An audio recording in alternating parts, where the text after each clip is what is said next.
అందరికీ జేబీఎం. నేను Rajesh Mahasen. Welcome to Mahasen media. మీరు లైవ్లోకి వచ్చిన వెంటనే ఈ లైవ్ మీద ఒక లైక్, ఒక కామెంట్, ఒక షేర్, ఈ మూడు చేయండి. ఎందుకంటే మనం చాలా రోజుల నుంచి ఛానల్లో మాట్లాడక ఛానల్ రీచ్ తగ్గింది. సో మీరు ఈ సపోర్ట్ చేస్తే మనం చెప్పే విషయం ఎక్కువ మంది ప్రజలకు చేరుతుంది. కాకినాడ పార్లమెంట్లో కూటమి అభ్యర్థిగా జనసేన నుంచి తంగెళ్ళ ఉదయ్ శ్రీనివాస్ గారు, అలాగే వైఎస్ఆర్సీపీ నుంచి చలమలశెట్టి సునీల్ గారు, వీళ్ళిద్దరూ పోటీ పడుతున్నారండి. ఇక్కడ ఉదయ్ శ్రీనివాస్ గారు అంటే డైరెక్ట్గా పవన్ కళ్యాణ్ గారు అని అర్థం. తంగెళ్ళ ఉదయ్ శ్రీనివాస్ గారి బలం, ఆయన సైన్యం మొత్తం పవన్ కళ్యాణ్ గారు, మొత్తం కంప్లీట్ పవన్ కళ్యాణ్ గారి తర్వాత జనసేన పార్టీలో పవన్ కళ్యాణ్ గారి నోట్లో నాలుగులా మసులుతున్న వ్యక్తి ఎవరైనా ఉన్నారంటే తంగెళ్ళ ఉదయ్ శ్రీనివాస్ గారు.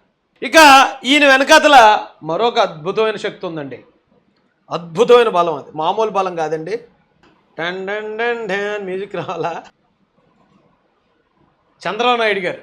ఎందుకు ఆయన అత్యంత శక్తి చంద్రబాబు నాయుడు గారి ద్వారా తంగెళ్ళ ఉదయ్ గారికి వస్తుందని అంటున్నానంటే మీకు ఒక క్యాలిక్యులేషన్ చూపిస్తాను రండి. ఇది కాకినాడ పార్లమెంటుకి సంబంధించిన గత చరిత్ర. మొత్తం కాకినాడ పార్లమెంట్లో 4 సార్లు తెలుగుదేశం పార్టీ నెగ్గింది, 4 సార్లు. 3 సార్లు కాంగ్రెస్ పార్టీ నెగ్గింది. ఒకసారి బీజేపీ నుంచి పెదనాన్న గారు నెగ్గారు, కృష్ణరాజు గారు. అంటే మరి మేము ప్రభాస్ ఫ్యాన్ కాబట్టి కృష్ణరాజు గారు ఒకసారి నెగ్గారు. అలాగే వంగ గీతా విశ్వనాథ్ గారు మొన్న వైఎస్ఆర్సీపీ నుంచి ఒకసారి నెగ్గారు. 4 సార్లు తెలుగుదేశం పార్టీ అప్రతిహతంగా ఎక్కడ ఎంపీగా నెగ్గింది.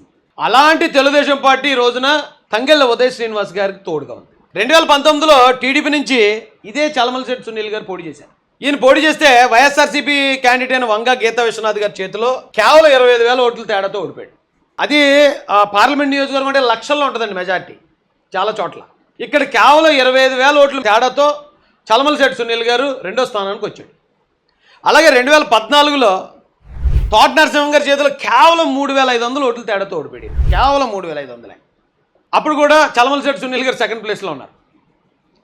అంతకుముందు ప్రజారాజ్యం తరఫున ఆయన పోటీ చేశాడు. అప్పుడు దాదాపుగా 30,000 ఓట్ల తేడాతో కాంగ్రెస్ పార్టీ చేతిలో పల్లంరాజు గారి చేతిలో ఓడిపోయి అప్పుడు కూడా అయింది 2వ స్థానం. ఇలాంటి పరిస్థితుల్లో దాదాపు 4 సార్లు ఇక్కడ గెలిచేసిన తెలుగుదేశం పార్టీ తంగెళ్ళ ఉదయ్ శ్రీనివాస్ గారికి అండగా ఉందండి. ఎందుకు చెప్తున్నాను ఇదంటే 2019 ఎలక్షన్ అప్పుడు కూడా దాదాపు 5,11,000 ఓట్లు ఉన్నాయి తెలుగుదేశం పార్టీకి. ఇక్కడ 5,11,000 ఓట్లు. ఇక్కడ జనసేన పార్టీకి 1,32,000 ఓట్లు ఉన్నాయి.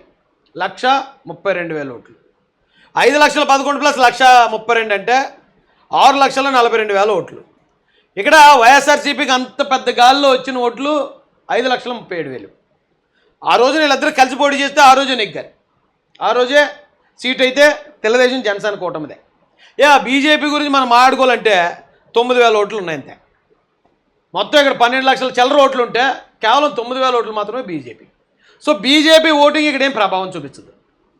కేవలం ఇక్కడ ప్రభావం చూపించే మెజారిటీ ఓటింగ్ ఎవరిదంటే తెలుగుదేశం పార్టీ. అలాంటి తెలుగుదేశం పార్టీ ఈ రోజున తంగెళ్ళ ఉదయ్ శ్రీనివాస్ గారితో ఉంది. అయితే ఇక్కడ మనకు కలిసి వచ్చే పాయింటే అది. కానీ కొన్నిసార్లు మనం జాగ్రత్త పడకపోతే అదే మన పాలిటీ శాపంగా మారిపోయే పరిస్థితి కూడా ఉంది. ఎందుకంటేనంటే ఇప్పుడు 5 లక్షల ఓట్లు వచ్చిన తెలుగుదేశం పార్టీకి 1,32,000 ఓట్లు వచ్చిన జనసేన పార్టీ ఓటు ట్రాన్స్ఫర్ అవ్వాలంటే ఈజీ. కానీ జనసేన పార్టీ 1,32,000 ఓట్లు 2019లో, దీనికి 5,10,000 ఓటు ట్రాన్స్ఫర్ అవ్వాలి. ఇప్పుడు ఇంత పెద్ద ఓటు, భారీ ఓటు ట్రాన్స్ఫర్ అవ్వాలి అంటే ఖచ్చితంగా తెలుగుదేశం పార్టీ నాయకులు, స్థానికులు, కార్యకర్తలు వీరితో సమన్వయం మాత్రం చాలా జాగ్రత్తగా చేయాలి, చాలా జాగ్రత్తగా. అది కనుక చేయకపోతే ఖచ్చితంగా ఇబ్బందులు ఎదురవుతాయి. ఎందుకంటే ఇక్కడ మనం పొత్తుని 2 పార్టీల ఓటింగ్ని కలపాల్సిన పరిస్థితి. ఇక్కడ ఈవేళగా ఇబ్బంది లేదు.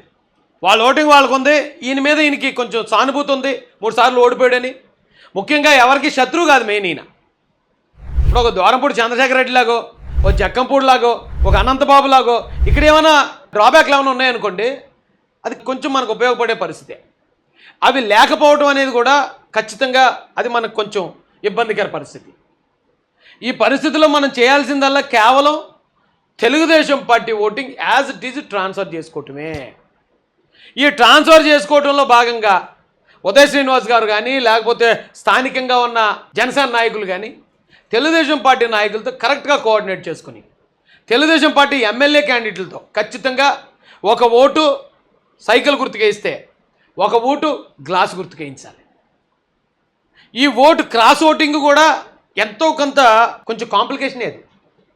గ్రామాల్లో గ్రామ స్థాయిలో ఉన్న ఓటర్లకి మనం వెళ్ళి జాగ్రత్తగా వాళ్ళని మోటివేట్ చేసి అమ్మా ఎమ్మెల్యేకి సైకిల్ గుర్తుకేయండి. ఇప్పుడు ఈ 7 నియోజకవర్గాల్లో ఎక్కువ శాతం తెలుగుదేశం అభ్యర్థులే ఉన్నారు. ఒక కాకినాడ రూరల్ తప్ప. కాకినాడ రూరల్లో పిఠాపురం ఈ రెండు కూడా గ్లాస్ గుర్తుమే పోటీ చేస్తున్నారు. ఇక తుని కానీ పెద్దాపురం కానీ జగ్గంపేట ప్రత్తిపాడు కాకినాడ అర్బను ఈ నియోజకవర్గాల్లో సైకిల్ గుర్తు ఎమ్మెల్యేకి, ఎంపీకి గ్లాస్కి వేయాలి. వీళ్ళ దగ్గర ఇబ్బంది లేదు, అక్కడ ప్యాన్ ఇక్కడ ప్యాన్ నొక్కెత్తే అయిపోద్ది. సో ఈ పరిస్థితుల్లో మన మీదే ఎక్కువ వర్క్ ఉంది, మనమే ఎక్కువ వర్క్ చేయాలి. స్థానికంగా ఉన్న పాస్టర్స్ని, క్రిస్టియన్స్ని, ముస్లిమ్స్ని, ఎస్సీస్ని వీళ్ళని ఒకటి మనం కన్విన్స్ చేయాలి. ఇక రెండోది తెలుగుదేశం పార్టీ నాయకులతో కరెక్ట్గా కోఆర్డినేట్ చేసుకుని Telugu Desam party vote as it is transfer అయితే మన గెలుపు నల్లేరు మీద నడక. డెడ్ ఈజీ గేమ్, ఏమీ ఆలోచించక్కర్లే, గ్యారంటీ విన్. ఇందులో ఎక్కడ తేడా వచ్చినా టైట్ అయిపోద్ది పోటీ, ఫైట్ టైట్ అవుతుంది. ఎందుకంటే ఈయన అతి చిన్న స్థాయి నుంచి వచ్చి దాదాపుగా 25,000 టీ టైమ్ సెంటర్లు పెట్టాడట. అంటే పారిశ్రామికవేత్త, చాలామందికి ఉపాధినిచ్చిన వ్యక్తి. ఈయన కూడా చాలా పెద్ద పెద్ద బిజినెస్లు అట. ఈయన పెద్ద పెద్ద ఫ్యాక్టరీలు ఉంటాయట, ఎంతోమందికి ఉపాధి కల్పిస్తారట, దేశ విదేశాలట. ఇది కూడా పెద్ద బ్యాక్గ్రౌండే. దెబ్బ క్యాండిడేట్లు నెట్టారు ఇక్కడ. అందుకే చెప్పేది నేను, ఎందుకంటే కాకినాడ పార్లమెంట్లో పోటీ చేసేది పవన్ కళ్యాణ్ వర్సెస్ జగన్మోహన్ రెడ్డి. వీళ్ళిద్దరి మధ్య జరుగుతున్నట్టే ఈ పోటీ. ఇక్కడ ఎక్కడ మనం ఇబ్బంది పడకుండా, ఎందుకంటే మనకే పని ఎక్కువ ఉంది, మనం చేసుకోవాల్సిన వర్కే ఎక్కువ ఉంది, కానీ మనకే గెలవడానికి ఎక్కువ ఎడ్జ్ ఉంది, ఎక్కువ ఓటింగ్ ఉంది. తెలుగుదేశం పార్టీ ఓటింగ్ మనకి ఈజీగా కలిసి వస్తుంది, అన్ని రకాలు మనకు బాగుంది. పైగా ఈ నియోజకవర్గంలోనే పవన్ కళ్యాణ్ గారు కూడా పోటీ చేస్తున్నారు. పవన్ కళ్యాణ్ గారికి వచ్చిన మెజారిటీ యాజ్ ఇట్ ఈజ్ అక్కడ గ్లాసు పైన గ్లాసు. పిఠాపురంలో మనకి ఎక్కువ మెజారిటీ వచ్చే అవకాశం ఉంది. ప్లస్లు ఎన్ని అయితే ఉన్నాయో మనం కష్టపడి పనిచేయాల్సిన అవసరం కూడా అంతే ఉంది. కాబట్టి కాకినాడ పార్లమెంటు మీద మాత్రం రాష్ట్ర వ్యాప్తంగా ఉత్కంఠ ఉంటుందండి. ఇక్కడ జగన్మోహన్ రెడ్డి గెలుస్తాడా, పవన్ కళ్యాణ్ గెలుస్తాడా, కరెక్ట్గా ఎవరు దీన్ని ఎలక్షనీరింగ్ పర్ఫెక్ట్గా ఎవరు చేసుకుంటారు. ఎప్పుడు కూడా ధీమాగా ఉండకూడదండి, ఎప్పుడు ధీమాగా ఉండకూడదు.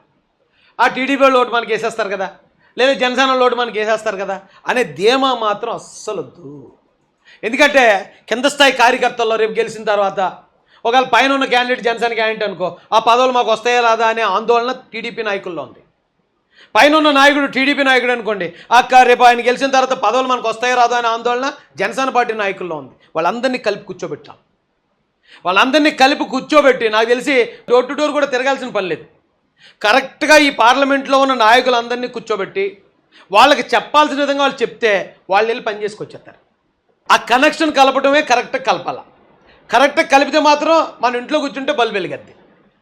ఈ కనెక్షన్లో ఎక్కడన్నా తేడా వస్తేనే పోటీ టైట్ అవుతుంది.